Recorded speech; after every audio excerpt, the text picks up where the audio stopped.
It's been my joy and privilege to witness several miracles in my life as a follower of Jesus. I've been following Jesus for over 50 years, and I've kept spiritual journals through many of those years. I probably have 3 to 4,000 pages of journal entries over that span. And in my journals, there are recorded several miraculous things that I've been very close to or that I've seen. Some things have happened to me or dear friends of mine. One of those miracles in my journal also found its way into this 2 volume series by Craig Keener called Miracles: The Credibility of the New Testament Accounts.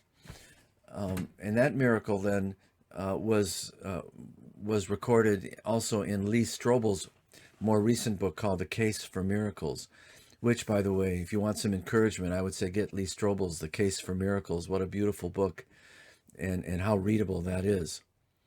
Well, this miracle involved our friend Carl, longtime member of our church family. And Carl, to give you a little background, has been a long distance runner. He used to run the Detroit Free Press Marathon, and one time his time was good enough to qualify for the Boston Marathon. And so Carl ran in the Boston Marathon more than once.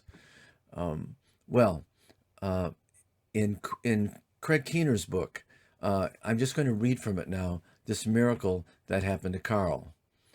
In March 2006, after a spiritual retreat in Branson, Missouri, Carl was checking the oil in his car when he stepped down and felt a sharp crack. Although he was a Vietnam veteran, he says that he had never felt such pain, and he fainted. X-rays in the emergency room in the Branson Hospital revealed such a serious break of the ankle that after setting the break, the orthopedist ordered him to stay overnight. During that night, though, Carl recounts that he experienced a voice from the Lord assuring him that his foot was not broken. After putting Carl's foot in a cast and warning that he would need months of therapy, the doctor referred him to his family physician. Carl's wife drove them back to Michigan, and the next day his family doctor sent him to the hospital for some more x-rays. After receiving the x-rays, his doctor called him into his office and explained that there were no breaks or even tissue indicating where the break had been. "You never had a broken ankle," the doctor explained. Carl pointed out the x-rays from Missouri. "That is a broken ankle," the doctor admitted. But now there was no sign that he had even had one, so the doctor removed the cast right away. Apart from the ankle being blue for a couple of days, Carl had no problem with it. At church that Sunday, where he used no crutches or other support, he testified how God healed him. Carl provided me with the radiology reports from before and after the healing supporting his claim. And by the way, I have those radiology reports as well. And it was my privilege to I think, get them to Craig and a few other friends of mine. So miracles like that we've experienced. And Jesus himself, in the Gospels, he performed several miracles. Craig Keener, in his book, defines a miracle as this: an extraordinary event with an unusual supernatural cause.